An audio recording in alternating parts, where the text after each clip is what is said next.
Saudara-saudara, kita bersyukur kepada Tuhan. Sudah lebih 4 bulan kita membicarakan tentang doa Bapa kami. Saudara-saudara, saya tidak tahu engkau mengucapkan doa Bapa kami sebelum dan sekarang mengucapkan doa Bapa kami sesudah mendengar sekian banyak uraian tentang bahan doa Bapa kami yang diajarkan oleh Kristus. Apakah engkau mengalami perubahan di dalam hidupmu, di dalam doamu, di dalam pengertian iman kepada Tuhanmu, dan di dalam arah hidup engkau yang ingin Tuhan berkati melalui doamu? Ini penting sekali. If we are not in progress, we are not changed in our life. After we listen to so much the words of God in our life, we might become more hypocrites, more Pharisee. Jikalau kita tidak berubah setelah kita mendengar firman Tuhan, makin dengar, mungkin kita makin pura-pura munafik, menjadi orang Farisi yang tidak bisa ditolong lagi oleh Tuhan. Tuhan memberkati kita masing-masing. Mari kita membaca sekali lagi doa Bapa kami. Karena itu berdoalah demikian. Bapa kami yang di surga, dikuduskanlah namamu, datanglah kerajaan-Mu, jadilah kehendak-Mu di bumi seperti di surga. Berikanlah kami pada hari ini makanan kami yang secukupnya, dan ampunilah kami akan kesalahan kami, seperti kami juga mengampuni orang yang bersalah kepada kami. Dan janganlah membawa kami ke dalam pencobaan, tetapi lepaskanlah kami daripada yang jahat. Karena Engkaulah yang mempunyai kerajaan dan kuasa dan kemuliaan sampai selama-lamanya. Amin. Saudara sekalian, kita akan menguraikan lagi kalimat terakhir yang menjadi kesimpulan daripada doa yang diajarkan Yesus Kristus, supaya kita minta kepada Allah Bapa seperti ini. Kalimat terakhir adalah karena Engkaulah yang mempunyai kerajaan, kuasa dan kemuliaannya sampai selama-lamanya.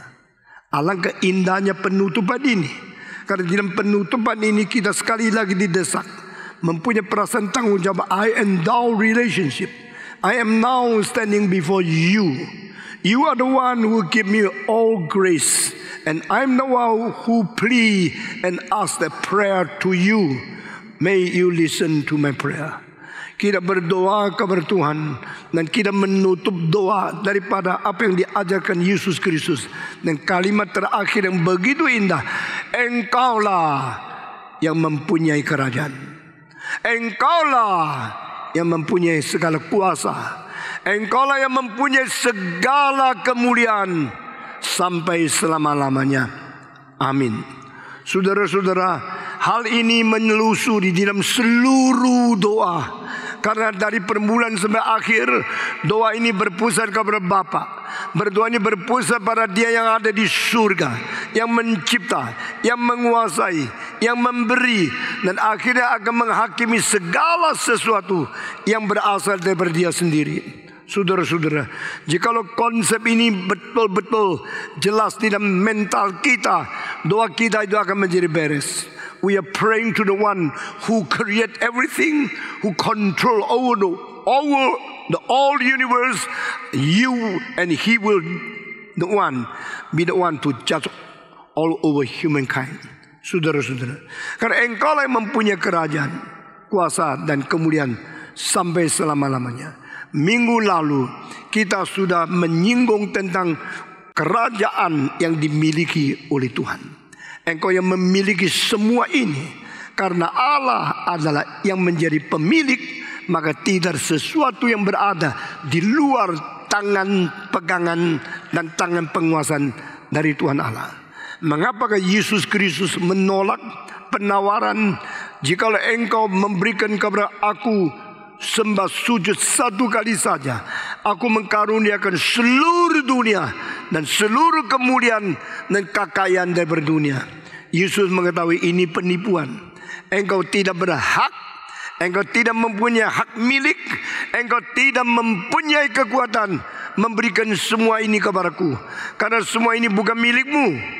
Bagaimana engkau bisa memberikan padaku satu hadiah yang bukan milikmu? Karena engkau bukan pemilik, engkau tidak bisa memberikan kepadaku. Dengan demikian saya mengetahui kepura-puraanmu, kepalsuanmu. Nyala engkau, karena kerajaan bukan punyamu, kekayaan bukan punyamu, kemuliaan bukan punyamu. Ini semua punya Tuhan Allah. Saudara, konsep segala sesuatu kepunyaan Tuhan Allah ini akan mendominan dalam hidup kita.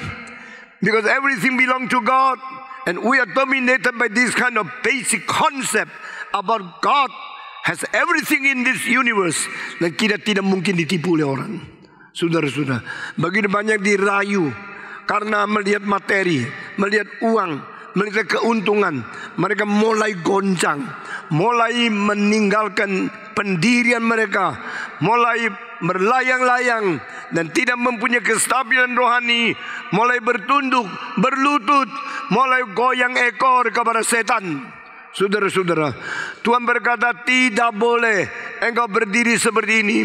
Waktu Daniel berdoa kepada Allah dan tidak menghiraukan patung besar yang dibikin oleh Nebukadnezar, dia mengetahui kerajaan milik Allah, kuasa milik Allah, dan kemuliaan juga milik Allah.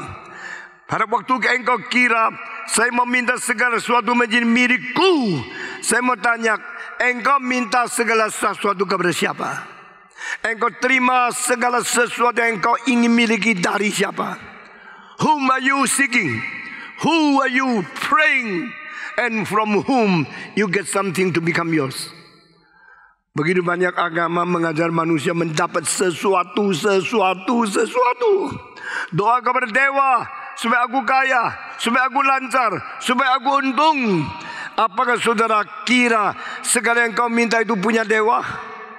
Atau engkau berkata itu semua dimiliki oleh dewa-dewa atau ilah-ilah yang palsu? Do they have all this? Why you pray to them? Mengapa engkau berdoa kepada mereka yang bukan pemilik segala sesuatu? Lalu saya mau tanya, engkau menerima segala sesuatu dari siapa? Alkitab mengatakan segala anugerah, segala hadiah yang indah berasal dari Tuhan Allah itu sendiri. Tapi engkau tidak mempertuhankan Tuhan. Engkau tidak menyembah Dia sebagai pemberi. Engkau memberikan kemuliaan kepada si setan. Engkau memberikan kemuliaan dan engkau memberikan kredibilitas kepada yang bukan Tuhan Allah itu sendiri. Engkau memperdewa yang bukan Tuhan. Engkau berterima kasih kepada yang bukan memberi. Engkau minta kepada mereka yang tidak menguasai semua ini. Engkau sudah ditipu. Saudara-saudara, jikalau yang lain meminta kepada dewa supaya sesuatu benda menjadi milik dia, maka mentalitas ini mempunyai dua ciri khas. Pertama, mereka salah mengerti segala sesuatu dari mana. Kedua, mereka kira mereka boleh memiliki sesuatu yang bukan milik mereka. Jadi mereka sebenarnya di dalam agama, di dalam doa mereka sedang mengutarakan rakusnya mereka, sedang menyatakan egoisnya mereka, sedang meminta segala sesuatu menjadi milik mereka. Tidak peduli orang lain bagaimana. Orang yang ingin lebih kaya, lebih kaya, lebih kaya, tidak peduli orang di pinggir dia makin miskin, makin miskin. Dia cuma tahu asal saya kaya, makin kaya, makin banyak uang jatuhkan tanganku. Itulah arti hidup. Itulah saya bisa dipuaskan. Engkau miskin, engkau mati, urusan lain tidak ada hubungan dengan saya. Saudara-saudara, bukanlah orang Kristen yang harus mempunyai mentalitas seperti ini. Karena kita mengetahui kerajaan milik Tuhan, kuasa milik Tuhan, dan kemuliaan milik Tuhan. Jikalau dunia ini seluruhnya beserta segala kuasa, kekayaan, kemakmuran, kesuksesan adalah milik Tuhan, saya mau tanya kenapa Tuhan berikan kepada sebagian orang begitu besar dan begitu banyak orang yang tidak dapat apa-apa. Saudara, jangan kira semua kekayaan merupakan berkat Tuhan. Kalau setan boleh mentawarkan kepada Yesus segala kekayaan dari seluruh dunia kau berikan kepada engkau, berarti sudah dia mengaku sebagian kesuksesan kekayaan dari setan. Berarti penawaran itu bukan hanya dari Tuhan, penawaran itu daripada musuhnya Tuhan. Itu sebab jauh engkau kaya, jangan sombong. Mungkin kekayaanmu sebagian dari Tuhan, sebagian dari setan. Engkau sendiri yang mengetahui dengan kecurangan, dengan penipuan, engkau akhirnya mendapat uang yang banyak. Berarti uang yang kau peroleh melalui penipuan itu pasti bukan dari Tuhan. Uang yang kau dapat melalui pencurangan, melalui penipuan, melalui segala ketidakjujuran, itu bagian uang yang diberikan dari setan. Dan saudara pernah pikir tidak, setan mau tidak memberikan segala kekayaan, kebajikan untuk seseorang tanpa mendapatkan sesuatu hasil imbalannya? No possibility. Setan tidak mungkin menginvestasi dan tidak mendapatkan keuntungan. Setan tidak mungkin memberikan kemurahan kepada engkau tapi tidak ada tujuan lain. Yang disebut setan itu adalah penantang Tuhan. Yang disebut setan itu adalah pencoba manusia. Yang disebut setan itu adalah penuduh orang-orang suci. Dengan demikian segala sesuatu yang dikerjakan oleh iblis selalu mempunyai tujuan yang tidak kelihatan, tujuan yang tersembunyi, tujuan daripada hati sanubari dia yang hanya Tuhan tahu, engkau tidak tahu. Engkau tidak pernah tahu apa yang dikerjakan oleh iblis. Tidak menipu engkau, merayu engkau, memberikan kesempatan kepada engkau menjadi kaya dan sesuai dengan apa yang akan diambil oleh dia. Saudara-saudara, orang yang hanya bisa untung dan bisa hitung berapa banyak yang diuntung, itu orang bodoh. If you can only count what profit you have, you are very stupid man. Tetapi inilah orang dunia. Terus hitung saya untung berapa, tapi tidak pernah menghitung saya rugi berapa. Saudara-saudara, orang yang terus dipersona dan ditarik, akhirnya berkonsentrasi kepada apa yang dia untung, tapi melalaikan, melupakan, mengabaikan apa yang dia rugi. Dia akan jermus di dalam keuntungan yang terbatas dan akan kehilangan di dalam kerugian yang tidak terbatas. Kalimat-kalimat ini harus didengar dengan baik. Orang berkata, lampu yang baru silakan miliki, asal ganti lampu yang lama. Yang sudah rusak, yang lama, silakan kasihkan saya memberikan lampu yang baru. Orang yang tidak tahu sejarah, dia bawa keluar lampu yang sudah tua, yang dipakai oleh nenek moyang sampai engkong, sampai papanya, mamanya. Dia kira ini sudah tua, diserahkan kepada orang itu. Lampu baru yang diambil. Lampu yang baru itu begitu bersih. Perempuan paling suka barang bersih kan. Lalu buang-buang yang kuno kan. Banyak orang menjadi mempelai, rumahnya bersih sekali. Barang-barang orang tua dibuang-buang. Tidak tahu yang tua itu antik yang mahal sekali. Dia cuma tahu barang yang bisa dibeli di mall apa saja. Saudara-saudara, maka cerita lampu Aladin mengandung kebenaran yang menakutkan, yaitu what you gain and what you lost, you never count very clearly. Engkau cuma mengatakan aku mendapat, aku senang aku dapat. Tapi aku waktu mendapat ini, korban apa yang engkau rugi engkau tidak tahu. Jika setan memberikan sebagian materi kepada engkau, tapi merebut jiwamu, engkau tidak tahu. Cerita-cerita yang seperti arti-arti yang baru dikatakan ini selalu menjadi sastra yang paling agung. Saudara pernah mengetahui lampu Aladin? Saudara pernah mendengar cerita mengenai dokter yang disebut dokter apa? Dokter Faustus. Saudara-saudara, Faust atau Faustus, dia telah ikat janji dengan setan. Engkau ingin kaya? Ingin. Di dalam berapa puluh tahun saya memberikan segala kekayaan kepadamu. Engkau boleh menikmati segala sesuatu. Sesudah 20 lebih tahun itu, engkau jiwanya akan saya ambil, saya buang ke neraka. Dr. Faustus mengatakan, siapa tahu masa tua itu apa? Siapa tahu setelah mati kemana?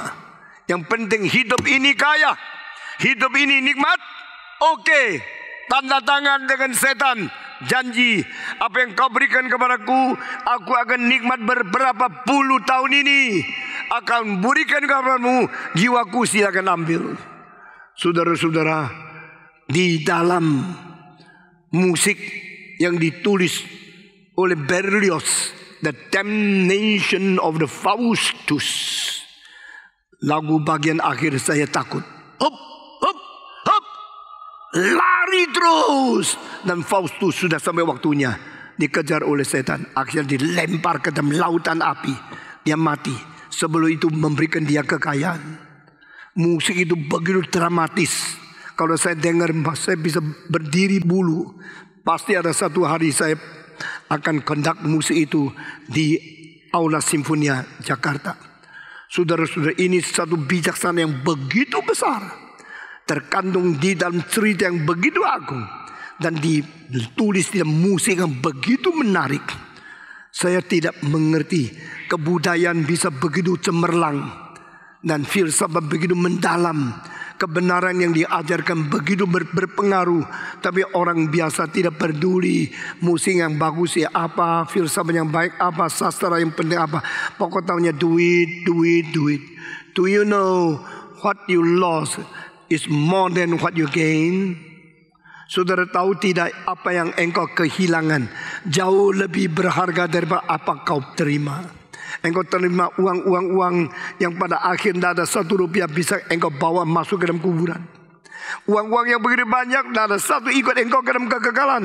Tapi jiwamu yang kekal itu engkau begitu gampang buang kepada setan. What you gain is limited. What you lost is unlimited. What you gain is so limited, so small and visible. What you lost is even you yourself do not consciousness. Engkau tidak sadar, engkau tidak mengetahui, engkau tidak insyaf apa kehilanganmu, apa yang engkau rugi, apa yang engkau berikan kepada setan. Engkau cuma hitung apa yang setan berikan kepada engkau. Yesus Kristus menjadi bijaksana tertinggi. Yesus Kristus menjadi contoh yang terbaik. Yesus Kristus menjadi pemimpin kita. Alkitab mengatakan He is the captain of the salvation.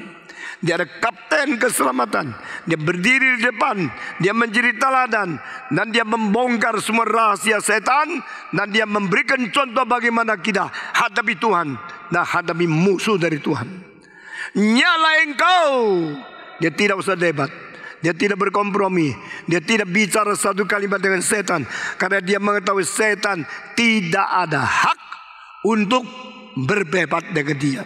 Setan tidak ada rahasia apa yang tidak diketahui oleh Yesus Kristus. Engkau berani memberikan seluruh dunia kepada saya? Kamu kira dunia milikmu? Kamu kira kau berhak memberikan aku? Tidak usah bicara. Nyala engkau. Yesus yang menolak setan adalah Yesus yang mengajar kita. Engkaulah yang mempunyai kerajaan. Engkaulah yang mempunyai kuasa. Engkaulah yang mempunyai kemuliaan sampai selama-lamanya. Saudara-saudara, di dalam terjemah Mandarin, 国度、权柄、荣耀全是你的. Yang tidak muncul di bahasa Indonesia karena kuasa, kerajaan dan kemuliaan semuanya hanya dimiliki oleh engkau sampai selama-lamanya. Artinya apa? Tidak ada satu kerajaan bukan milik Tuhan. Meskipun mereka percaya tidak ada Allah, mereka tetap dikuasai oleh Allah. Tidak ada satu orang bukan dimiliki oleh Tuhan. Meskipun mereka mengaku ateis, ateis tetap di dalam tangan Tuhan Allah. No one is not belong to God. Everybody, every piece of land, every territory of the earth, every nation, every country, all the kingdoms only belong to you. Engkaulah yang mempunyai segala kerajaan. Jika engkau mengerti ini, lalu engkau mengapa curiga? Mengapa engkau skeptik? Mengapa selalu bimbang terhadap Tuhan? Seolah dia tidak mengerti kebutuhan engkau. All the kingdoms belong to you. I know you know. You know me. You know my need. You know you are going to provide everything I need to me. I need not to worry about that. Saudara-saudara, jika engkau mengaku dan mengerti dan klaim segala sesuatu dalam segala kerajaan milik Tuhan, engkau seharusnya tak usah khawatir. Karena segala sesuatu milik Tuhan. Dan kalau engkau betul-betul mematuhi, betul-betul menjalankan kehendak Tuhan, masakan Tuhan membiarkan engkau terlantar? Jika Tuhan memperbolehkan engkau kaya, hanya diuji bagaimana sikap muka pada uang. Jika Tuhan membiarkan engkau miskin, hanya diuji engkau masih setia kepada tidak waktu engkau miskin. Saudara, dengan keadaan bandingan kedua hal ini, why people are so rich? Why people are so poor? Kenapa sebagian orang begitu kaya sampai hidup pakai uang sampai 500 tahun belum selesai? Mengapa ada orang miskin? Besok makan apapun tidak tahu. Tuhan kalau memberikan kekayaan kepada orang dan memberikan keizinkan kemungkinan miskinan kepada orang lain, yang kaya harus merenungkan what is the meaning, the relationship between me and my wealth. Apakah artinya hubungan saya dengan kekayaanku? Orang kalau diizinkan Tuhan menjadi miskin, harus memikirkan apakah setelah miskin ini saya tidak ada hari depan? Apakah artinya Tuhan mengizinkan saya sementara di dalam kemiskinan? Kekayaan sementara, kemiskinan sementara. Berapa puluh tahun kemudian yang kaya meninggal dunia. Berapa puluh tahun kemudian yang miskin juga meninggal dunia. Yesus berkata, seorang kaya sekali, di muka pintunya ada seorang pengemis yang namanya Lazarus, minta-minta di luar pintu. Saudara-saudara, yang menjadi ironis yang paling besar, orang kaya itu tidak ada namanya, orang miskin namanya Lazarus. Kalau engkau tanya orang miskin di Indonesia berapa yang kenal? Tak usah kenal. Orang miskin kau dikenali. Orang kaya siapa? Oh tahu. Engkau mengetahui nama orang kaya. Engkau tahu orang kaya, tak pernah tahu orang miskin kan? Yesus menyinggung orang kaya namanya tidak ada, yang miskin dicatat. Bahagia yang mana? Engkau mau jadi orang terkenal? Alkitab mengatakan Lazarus. Engkau menjadi orang tidak orang kenal, orang kaya. Engkau menjadi orang Lazarus. Mau terkenal? Kalau bisa terkenal sekaligus kaya. Jangan terkenal tapi tidak kaya. Jangan kaya tapi tidak terkenal. Seorang guru sekolah minggu mengatakan Lazarus ke surga. Tetapi biasanya di dunia dia miskin. Yang kaya ke neraka. Biasanya dia menikmati segala sesuatu. Saudara-saudara yang mau jadi Lazarus, yang masuk, angkat tangan. Banyak sekolah minggu, semua angkat tangan. Jadi dia tanya lagi, mau masuk surga? Yang mau menjadi Lazarus, semua angkat. Nah, mau jadi orang kaya masuk neraka, satu itu angkat lagi. Dia mulai tanya, lu kok angkat 2 kali? Lu mau jadi Lazarus? Atau mau jadi orang kaya? Yang satu dong. Dia main 2-2. Kenapa lu mau 2-2? Waktu hidup kaya, waktu mati Lazarus. Saya mau waktu hidup kaya raya, setelah mati masuk surga. Itu yang paling baik. Tapi saudara-saudara, Yesus berkata, orang kaya itu, no one knows his name, tidak ada namanya. Lazarus itu berada di limbus Abraham. Yang kaya itu berada di dalam akhirat, di dalam api. Saudara-saudara sekalian, jikalau Tuhan memberikan engkau kaya, engkau harus mengetahui kekayaanmu betul-betul dari Tuhan. Jika Tuhan mengizinkan engkau kaya dan samar-samar dah tahunya kaya dari mana, engkau mesti koreksi dan introspeksi diri, kekayaanmu dari mana. Alkitab mengatakan ada kekayaan dari Tuhan, juga ada kekayaan dari setan. Itu sebab jangan kira semua orang kaya diberkati oleh Tuhan. Mereka mempunyai kepercayaan kalau berkat, kalau kaya, kalau sukses, semua dari Tuhan. Kalau gagal, kalau sakit, kalau mati, semua dari setan. Alkitab tidak pernah mengajarkan ini. Alkitab mengatakan kematian orang kudus sangat berharga di mata Tuhan. Artinya apa? Tuhan mengizinkan seorang yang cinta Tuhan dia mati. Kematian itu pun dihargai oleh Tuhan. Our God appreciates the death of a saint. Our God evaluates the saint's death is very valuable. Allah mengukur kematian orang suci itu berharga sekali. Allah mengukur kemiskinan orang yang suci itu sangat berharga. Allah mengukur kekayaan orang yang jahat itu sangat keji. Allah mengukur kenikmatan semua orang kaya yang tidak beres itu harus dihakimi. Saudara-saudara, saya akan memberikan kesimpulan di sini. Kekayaan yang Tuhan sementara berikan kepada engkau itu adalah kekayaan yang dipinjam, bukan punyamu. Kalau engkau punya uang banyak, ingat ini pinjaman dari Tuhan. Pinjam harus bayar kembali. Pinjam harus dihakimi. Bagaimana engkau memakai keuangan itu? Saudara-saudara, jika engkau diizinkan sementara miskin, kemiskinan yang diberikan diizinkan oleh Tuhan, tidak usah takut. Dia tidak akan membuat engkau sampai mempermalukan nama Dia. Saudara-saudara sekalian, Alkitab memberikan keseimbangan di dalam pengajaran-pengajaran kaya dan miskin. Waktu engkau kaya, Tuhan mengatakan, don't you think that is mine? Do you think that is yours? Do you think the money in your hand belongs to you? That is only I that give it to you temporarily. Sementara aku memberikan kaya kepada engkau.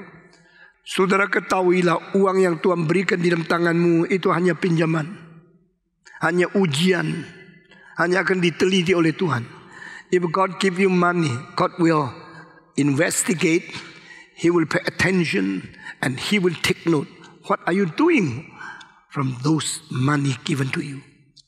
Saudara-saudara, jika Tuhan memberikan engkau uang tidak banyak, dan engkau bagaimana menjadi orang yang setia kepada Tuhan?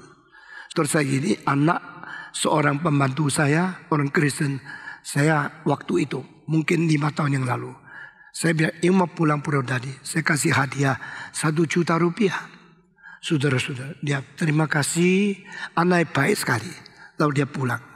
Sudah pulang tidak lama kemudian, ibunya cerita sama saya, anakku Kristen itu pulang di gerejanya, ikut kebaktian, dengar pendetanya mengatakan gereja ini sudah tua, ada kerusakan, mau diperbaiki, dibesarkan sedikit, perlu berapa banyak uang. Anakku itu langsung memberikan 750.000 kepada pendetanya dari 1 juta yang saya kasih. Saya dengar ingin nangis. Ini seorang tidak pernah kenal. Pertama kali lihat, saya kasih 1 juta. Dia langsung ke kampungnya. Dengar gereja perlu, dia memberikan 750. Saudara-saudara, saya mau tanya, besok di surga pahalamu besar ada atau pahala orang seperti ini? Ada orang yang kaya, pelit luar biasa.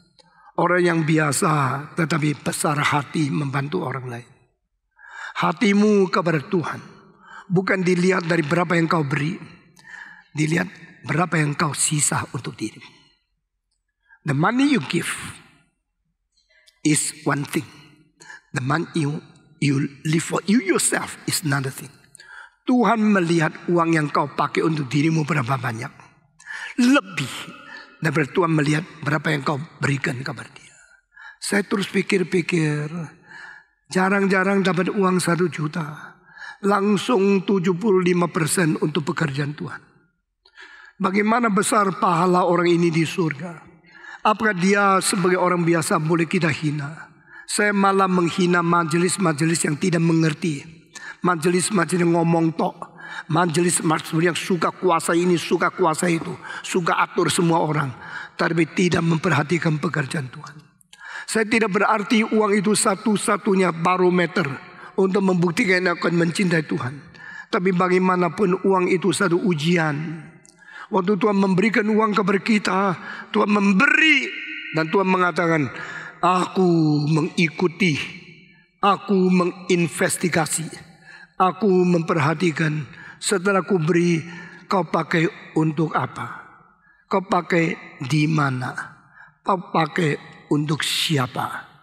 Kau pakai untuk tujuan motivasi apa?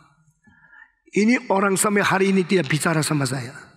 Dan hari ini dia ikut kebaktian pertama. Kebaktian jam 9 dia tidak ikut. Dan saya baru ingat hal ini, saya bicarakan dan dia tidak ada di sini. Dia tak pernah bicara tentang hal itu. Yang bicara adalah ibunya. Karena ibu kira dia sudah uang, lalu tanya dia, bagaimana engkau pakai uang yang dipakai, diberikan oleh patong. Dia bilang, hari itu saya ikut kebaktian, langsung saya memberikan 750.000 untuk gereja bisa diperbaiki. Saudara-saudara, Tuhan kita bukan Tuhan buta. Tuhan kita mempunyai mata seperti api yang bernyala-nyala, seperti pedang yang bermata dua. Dia tusuk ke dalam hati kita sedalamnya. Dia mengerti apa yang kita kerjakan. Semua orang jangan megah karena engkau kaya. Jangan sombong karena kekayaanmu. Tuhan mau tanya, tahu tidak kerajaan punyaku, kuasa kekayaan punyaku, ku serahkan sebentar ke tanganmu. Saudara-saudara, uang itu bukan barometer, tapi uang salah satu tanda bagaimana engkau mencintai Tuhan. Saudara-saudara, banyak orang itu mau besar, mau pekerjaan Tuhan jadi, tapi ikut bagian tidak mau. Karena apa? Terlalu sulit untuk dia mengorbankan diri. Saudara-saudara sekalian, Tuhan Yesus mengatakan, nyangkallah dirimu, pikulah salibmu, lalu ikut aku. Tuhan menguji kita. Tuhan memberikan segala sesuatu kepada kita secara cuma-cuma. Dan Tuhan mau mengetahui bagaimana kita bereaksi kepada Tuhan. Saudara-saudara sekalian, saya harap kita semua ingat baik-baik. Saya mau berbagian di dalam pekerjaan Tuhan. Saya ingin mengorbankan apa yang saya punya untuk pekerjaan Tuhan. Semua orang maunya murah-murah. Kalau bisa tidak usah bayar. Saudara-saudara, dari mana uang? Kita harus berbagian. Tapi saya tidak suka bicara tentang uang. Karena uang itu soal paling kecil. Kok dibicarakan terus? Lebih baik kita bicarakan Tuhan. Tuhan. Karena Tuhan maha besar. Tuhan harus dibicarakan, dipikirkan, direnungkan, diimani, diikuti, dan dipatuhi segala perintahnya. Saudara-saudara, mari kita berkata kepada Tuhan, saya ingin berbagian. Di dalam penginjilan, saya ingin menanam uang. Di dalam seminar, saya ingin menanam uang. Saudara-saudara, kita utamakan Tuhan dulu. Karena Tuhan memberikan kekayaan, sedang menguji kamu. Tuhan memberikan kemiskinan, sedang menguji kamu. Paulus berkata, saya mengetahui bagaimana menghadapi kekayaan. Saya juga mengetahui bagaimana menghadapi kemiskinan. Paulus pernah diberi cukup. Paulus pernah dibiarkan kurang. Tapi Paulus mengetahui, I know how to deal with the richness and I also know how to deal with poverty. Waktu miskin bagaimana? Waktu kaya bagaimana? Waktu kaya jangan menindas orang. Waktu miskin jangan minta-minta orang. Engkau harus mempunyai tulang punggung yang kuat. Menghadapi dirimu yang diuji oleh Tuhan. Engkau mengetahui. Tetapi di belakang ini konsepmu betul-betul engkau harus mengetahui. Karena engkau lah yang mempunyai kerajaan. The kingdom belong to God. Minggu lalu saya sudah menjelajah ke dalam kalimat pertama. You have the kingdom. You own all the kingdoms. Semua kerajaan milik Tuhan.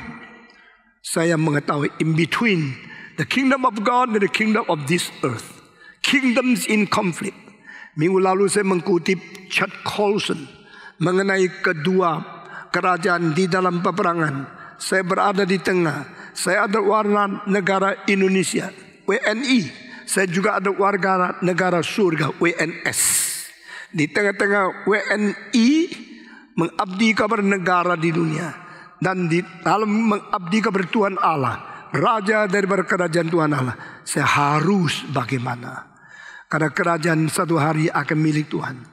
Hari ini saya masuk ke dalam tema yang kedua. Karena kuasa itu milik Tuhan. Saudara-saudara, tidak ada kuasa yang bukan dari Tuhan. Kalimat ini muncul satu kali paling jelas, yaitu di dalam pasal ke-13 ayat pertama dari kitab Roma. There's no authority, there's no power, it's not from God. Saudara-saudara, itulah sebab patuhlah kepada orang yang berkuasa di atas kamu. Wah, pemerintah dunia paling senang ayat ini. Apalagi pemerintah komunis. Komunis tidak percaya Allah, tapi komunis percaya kuasa itu harus ditaati oleh rakyat. Negara komunis suka mengeksploitasi semua rakyat-rakyatnya. Semua dengar, semua taat. Karena Alkitabmu mengajar kepadamu, kamu harus patuh kepada kuasa pemerintah. Ini ajaran. Tapi saudara-saudara, ayat pertama mereka tidak perhatikan. Kalimat kedua yang mereka inginkan. Kalimat pertama, tidak ada kuasa yang bukan dari Tuhan. Kalimat kedua, patuhilah kepada kuasa yang di atas kamu. Komunis mau rakyat taat kepada dia, tapi dia sendiri tidak mau taat kepada Allah. Komunis mau rakyat itu tak dengar dia, tapi dia tidak mengaku kuasa dari Tuhan. Adakah negara komunis yang akhirnya bisa terus selama-lamanya? No. Soviet Union, no more. Kerajaan-kerajaan dan negara-negara komunisme, baik Jemaat Timur, tidak ada lagi. Rejim komunisme Romania, tidak ada lagi. Komunisme di Hungaria, tidak ada lagi.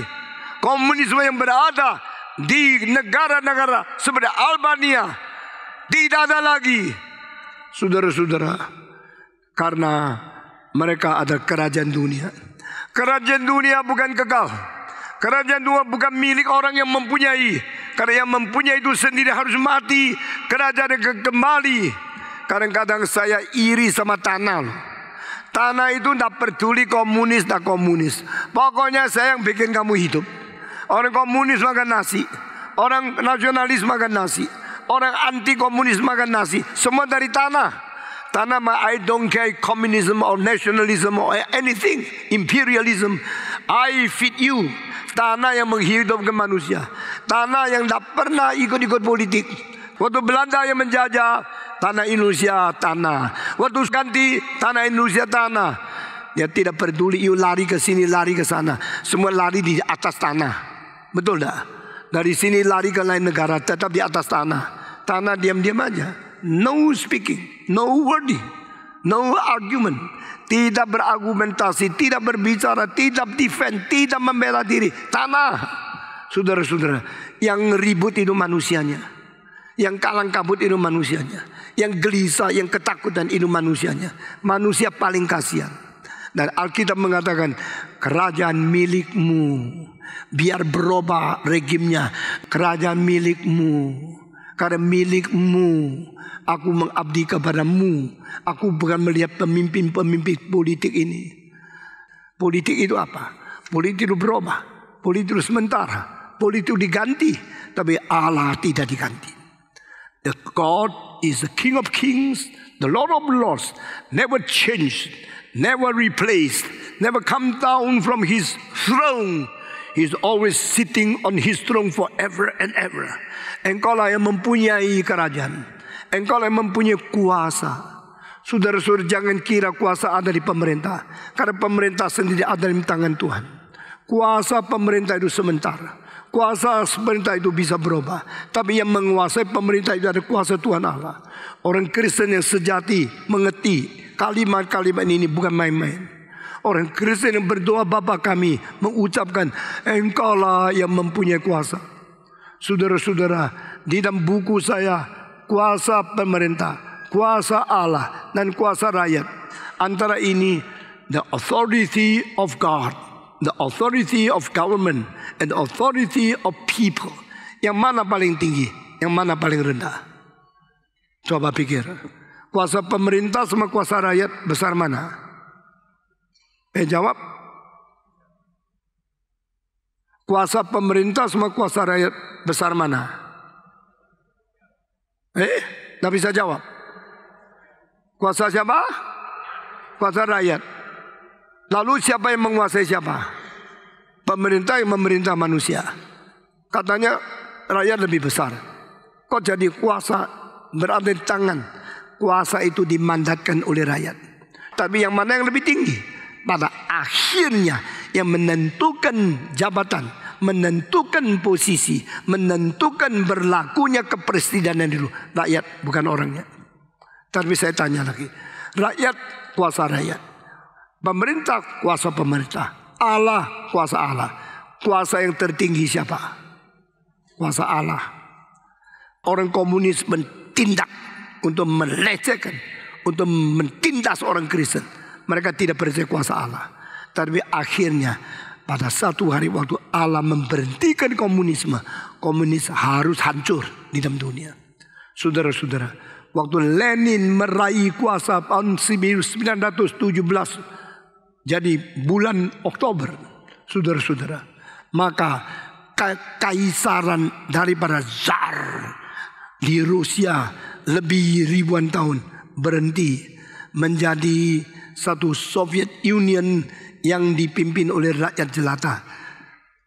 Lenin dan saudara-saudara, Lenin tidak pernah pikir persis kira-kira 70 tahun lebih kemudian itu seluruh Soviet Union rontok.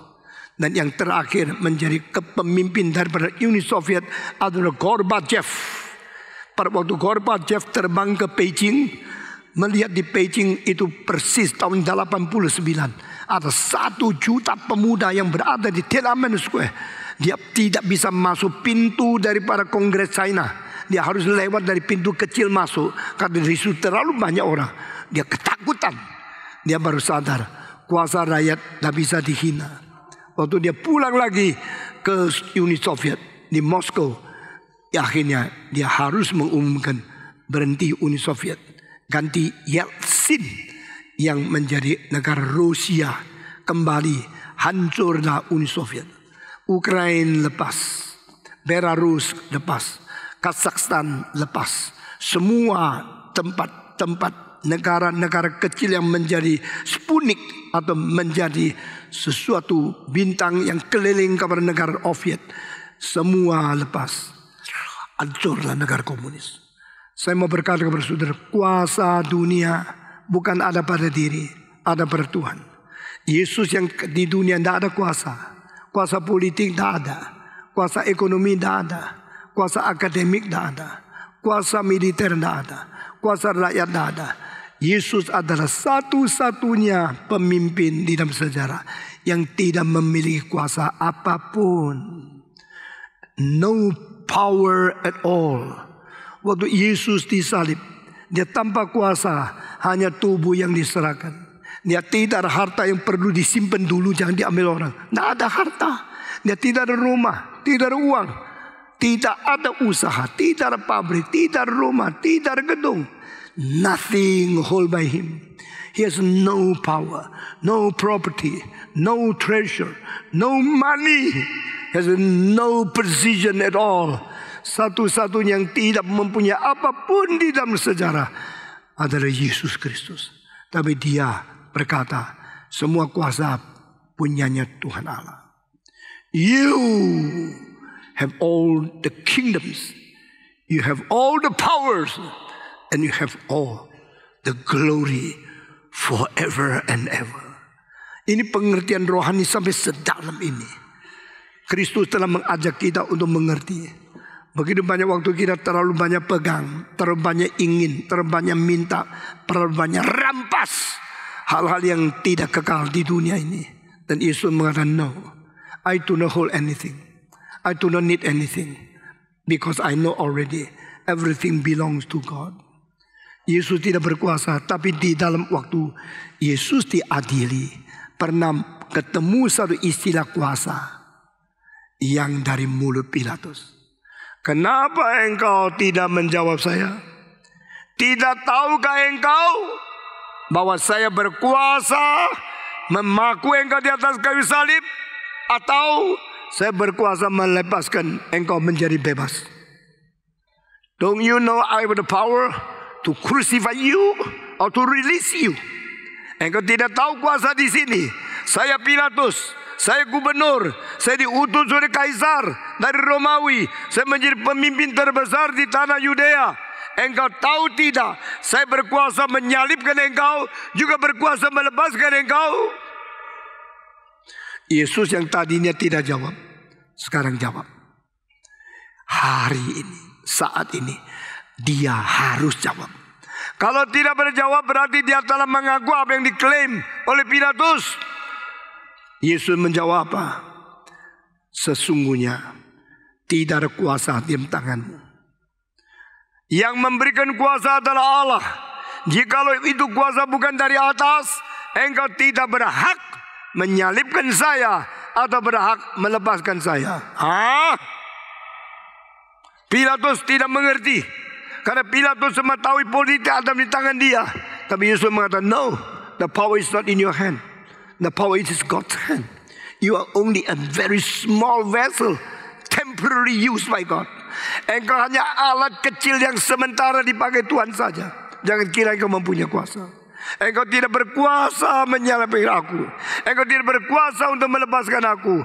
Karena kuasa bukan di dalam dirimu. Kuasa dari Tuhan Allah. Konsisten bukan? Setiap kalimat Yesus dengan kalimat Yesus digabungkan, engkau mengetahui sesuatu konsistensi yang tidak ada pada orang lain. Yesus mengatakan kuasa bukan padamu, mengajar kita kuasa milik Tuhan Allah. Saudara-saudara sekalian, di dalam sejarah politik berubah. Tapi jangan lupa semua di dalam tangan Tuhan Allah. Kuasa di dalam tangan Tuhan. Dia memindahkan kuasa dari tangan Belanda penjajah menjadi kuasa kemerdekaan di Indonesia. Kalau Indonesia kira inilah kehebatan Indonesia. Tidak.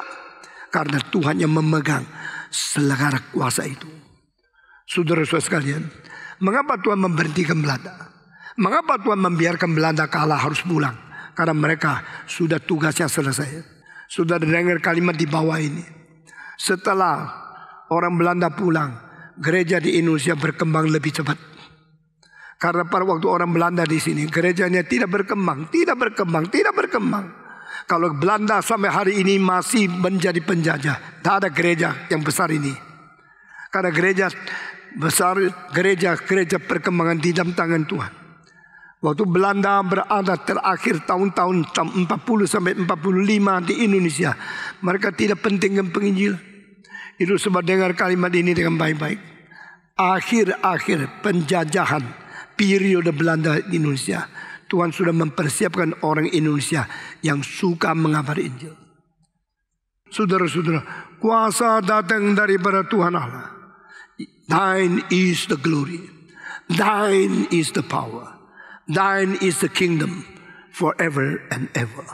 Waktu Yesus di dunia dia tidak berkuasa, yang berkuasa Pilatus. Tapi Yesus mengatakan, jangan kira engkau yang mempunyai kuasa. Jikalau bukan dari atas memberi kuasa, engkau tidak ada hak memperlakukan apa bagaimanapun. Kalimat Yesus Kristus. Sekarang kita melihat 2000 tahun kemudian Pilatus di mana? Pilatus akhirnya gila, dipulangkan ke desanya. Dan saban hari cuci tangan karena dia rasa ada darah Yesus di tangannya. Sampai mati. Di Switzerland ada satu bukit, satu gunung yang namanya Mount Pilatus. Itulah tempat waktu Pilatus tua, pensiun, pulang ke desanya. Dan di situ orang lihat dia sudah gila. Saban hari keluar pintu, ambil salju, cuci tangan, sudah bersih, masuk rumah. Keluar lagi, ada darah. Darah Yesus, dia cuci lagi dengan salju. Sudah bersih, ketawa-ketawa pulang rumah sampai mati. Dia berkuasa? No. Kuasanya dari mana? Dari Tuhan. Waktu Tuhan mencabut kuasa, dia menjadi orang gila. Jangan sombong. Uangmu dipinjam kepada kamu sementara. Kuasa Tuhan berikan kepada engkau sementara. Di mana Pilatus? No more. Di mana Yesus Kristus? Di sini. Saudara-saudara sekalian, kuasa Tuhan dari Tuhan sendiri. Pada waktu Yesus mengatakan, jikalau bukan atas memberikan engkau tidak ada kuasa kepadaku. Kalimat ini mengingatkan kita pada waktu seorang raja Firaun mimpi. Dia mimpi melihat tujuh sapi yang gemuk sekali. Wah, gede-gede, semua besar, tambun besar.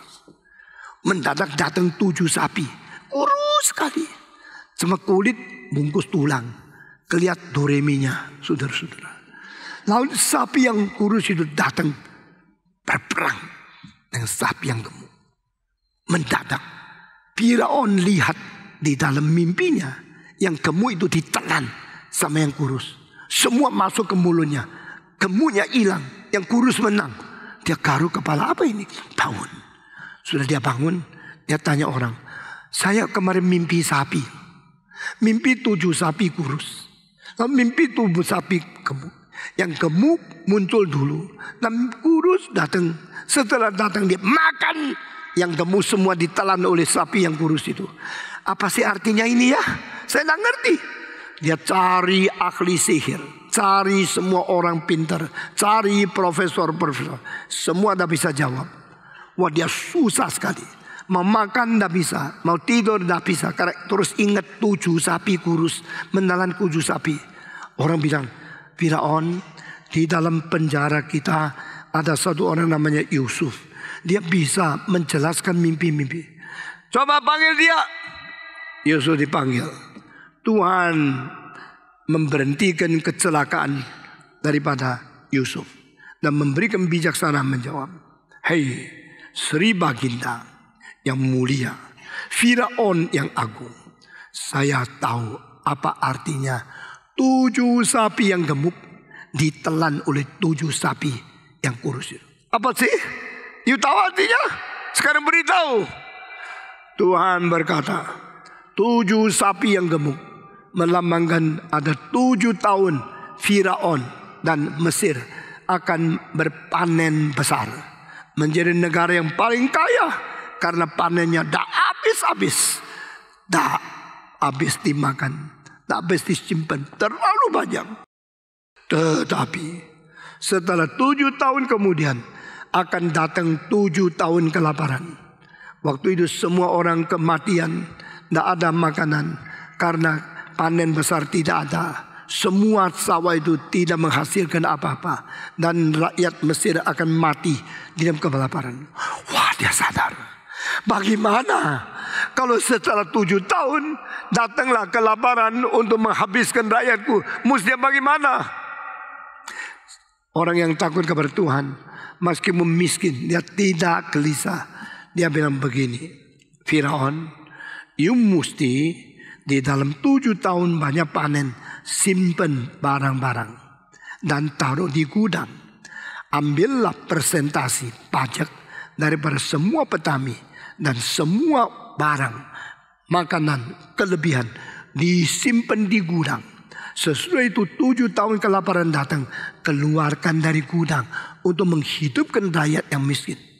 Waduh, Firaun tidak pernah pikir ada orang pintar seperti ini. Begini saya perintahkan engkau menjadi Perdana Menteri.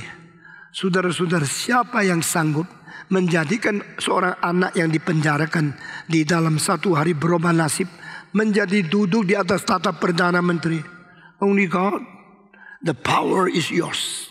Waktu Tuhan mau merubah situasi, Tuhan sanggup membuat orang paling miskin masuk istana. Saudara-saudara, semua di dalam tangan Tuhan. Jangan kira manusia bisa menyetir seluruh nasib umat manusia. Yang menyetir seluruh umat manusia adalah Tuhan. Yang memberikan kuasa adalah Tuhan. Yang mencabut kuasa juga adalah Tuhan. Tuhan mengatakan, okay, now Joseph, you go up to the Prime Minister's position. Engkau menjadi Perdana Menteri. Yusuf naik menjadi Perdana Menteri. Firaun takluk kepada dia, seperti berbakti kepada orang tua. Semua bijaksana daripada dia. Saudara-saudara, hanya Tuhan yang sanggup merubah kuasa. Demikian juga saudara-saudara, pada waktu Daniel di dalam dunia, demikian dia terkenal menjelaskan mimpi. Lalu Kaisar Nebukadnezar mimpi. Sesudah itu tidak bisa jelas. Minta Daniel. Daniel memberikan penjelasan. Semua terjadi karena bijaksananya dari Tuhan. Daniel menjadi Perdana Menteri. Tetapi Nebukadnezar 1 hari sombong. Waktu tidak ada orang, malam-malam dia jalan terus naik tangga sampai di atas, sampai paling tinggi dari istana Babylon. Dan dia melihat, Babylon yang besar, bukankah saya yang membangunnya? Siapa lagi kalau bukan saya yang membangun Babylon yang besar ini sampai jadi? That is me. That build this the great city of Babylon. Ini kota terbesar, yang paling kaya, yang paling megah. Sampai temboknya 15 meter tingginya, panjangnya lebarnya 5 meter. Itu dengan batu-batu yang beratnya ribuan kilo, membuat kota keliling. Bukankah saya? Kalau bukan saya, siapa yang membuat Babylon ini? Setelah dia ketawa ngomong dengan kalimat seperti Tuhan Allah, yang dengar siapa? Nggak ada orang. Nyonyanya nggak dibawa, menterinya nggak ikut. Malam-malam dia sendiri di atas pintu besar, di atas kota Babylon, berada di atas tembok yang paling tinggi, berteriak, I am the one who create, I am the one who build the Babylon city so great. Yang dengar bukan istrinya, bukan orang lain. Yang dengar siapa? Tuhan. Langsung Tuhan mengatakan, hah? Lu ya? Sombong ya? Kamu yang bikin kan? Oke, saya robah sifatmu. Mulai hari itu dikasih makan nasi, gak mau. Roti, gak mau. Jagung, gak mau. Daging, gak mau. Dia cuma mau makan apa? Rumput. Coba baca Alkitab. Raja Babylon doyan rumput, lalu saat dari makan rumput menjadi seperti sapi. Lalu orang bilang, raja kok makan rumput ya? Hah? Ini raja apa? Raja cap sapi ya? Atau raja show sapi ya? Dikasih apa? No, maunya rumput. Akhirnya bilang, baik-baiklah. Nggak, dia keluar dari istana menjadi seperti sapi, makan rumput 7 masa. Saudara baca Alkitabnya. Karena apa? Karena kalimat, that is me. I'm the one who built this Babylon so great. Waktu dia merasakan kuasanya berbesar, dia menjadi seperti Allah. Tuhan langsung menjatuhkan dia dari kuasa. Saudara-saudara, kalau Tuhan mau mencabut kuasa, siapa kamu? Pada waktu harimu sudah sampai, engkau turun saja. Saudara-saudara, Nebukadnezar menjadi seperti sapi. Dihukum Tuhan 7 masa. Setelah selesai, dia mengatakan, saya mau makan roti lagi, baru dikembalikan ke istananya. Siapa yang berkuasa? Siapa yang kaya? Siapa yang hebat? Bukan kamu, bukan saya, hanya Tuhan. Jangan sombong. Pada waktu raja yang lain lagi, Belsasar, sombong, mempestakan 1000 orang dari duta-duta semua negara. Dan dia mengatakan, saya sekarang memakai barang-barang yang paling mahal di dunia, yang dulu bukan dipakai oleh negara, bukan dipakai oleh raja, bukan dipakai oleh rakyat, dipakai untuk menyembah Allah Yehova, yang saya ambil daripada bait Allah di Yerusalem. Keluarkan. Itu barang suci, tidak boleh dipakai oleh manusia. Itu untuk Tuhan. Sekarang dikeluarkan untuk menjamu, mempesta untuk semua orang yang besar daripada luar negeri. Waktu mereka lagi puji, lagi memuji Belsasar, lagi menikmati makanan, mendadak satu suara, satu tangan yang besar menulis sesuatu di tembok. Mini Tigel Uvalsin. Raja menjadi pucat melihat tangan yang besar, bukan tangan manusia, muncul di istana. Dia tidak tahu ini apa. Lalu dia tanya orang, siapa yang bisa mengerti? Ini tulisan apa? Tembok kok dicoret-coret. Ini tembok dari istana. Mereka bilang, tidak ada orang bisa jawab kecuali seorang namanya Daniel. Panggil dia. Daniel begitu berdiri, lihat, dia tidak gelisah, dia tidak khawatir, dia tidak takut. Meskipun raja, tapi dia punya Tuhan. Raja Belsasar, saya kasih tahu artinya. Mini Tigel Uvalsin. Berarti sudahlah, berhentilah, engkau ditimbang, menyatakan kerugianmu. Berarti Tuhan sudah melihat engkau yang melawan Tuhan. Hari ini terakhir engkau menjadi raja. Tuhan mengatakan cukup. Cukup yaitu cukup. Engkau mesti berhenti. Kuasa akan dialihkan kepada orang lain. Malam itu juga musuh Babylon masuk ke kota dan Belsasar dibunuh. Kerajaan dimiliki oleh rejim yang baru. Saya mau tanya, bagaimana masuk? Kalau orang Gerika masuk ke dalam kota Trajanus pakai kuda besar, saudara tahu ya. Tetapi kalau orang Medis masuk ke Babilonia, mereka tidak pakai kuda. Mereka menggali lubang di bawah sungai. Sungai Tigris itu besar sekali. Mereka menggali lubang berkilometer. Akhirnya dari sungai sedalam-dalamnya itu melintasi sampai seberang, lalu muncul keluar, lalu merebut istana. Saudara-saudara, saudara tadi dengar tembok yang 15 meter tingginya, yang lebarnya 5 meter, fondasinya berapa meter, lebih bawah dari itu. Mereka akhirnya menang. Tuhan berkata, no problem for me to change the leader, to change the king, to change the ruler of any country. Kuasa milik Tuhan. Yesus berkata, engkaulah yang mempunyai kerajaan, engkaulah yang mempunyai kuasa, engkaulah yang mempunyai kemuliaan. Saudara-saudara, segala sesuatu bisa berubah. Kalau waktu sudah sampai, kuasa akan pindah orang. Tidak ada orang boleh sombong. Tidak ada orang boleh membanggakan diri, merebut kemuliaan dari Tuhan. Karena kerajaan milik Tuhan, kuasa juga milik Tuhan. Hari ini saya bicara sama di sini karena Tuhan menghendaki saya mengakhiri tahun ini, kemuliaan punya Tuhan untuk selama-lamanya. Amin. Mari kita berdoa. Bapa di dalam surga, kami berterima kasih ajaran dari doa Bapa kami yang Engkau sudah memberikan kepada murid-murid-Mu menjadi pedoman bagi kami. Di dalam segala segi kami mengetahui kami hanya manusia yang sementara yang bisa mati. Engkau yang mempunyai kerajaan, Engkau yang mempunyai kekayaan, Engkau yang mempunyai segala kuasa ya Tuhan. Biar Engkau memberikan konsep yang jelas ini tertanam di hati kami sedalam-dalamnya. Sehingga kami boleh menjadi orang Kristen yang sungguh-sungguh mengabdi kepada Tuhan. Menjunjung tinggi Engkau, setia di dalam kerajaan-Mu, patuh kepada kuasa-Mu. Tuhan berkati kami, berkati Gereja Reform Injili Indonesia. Berkati setiap orang yang mendengar baik di sini atau melalui video atau melalui TV. Dalam nama Yesus Kristus kami berdoa. Amin.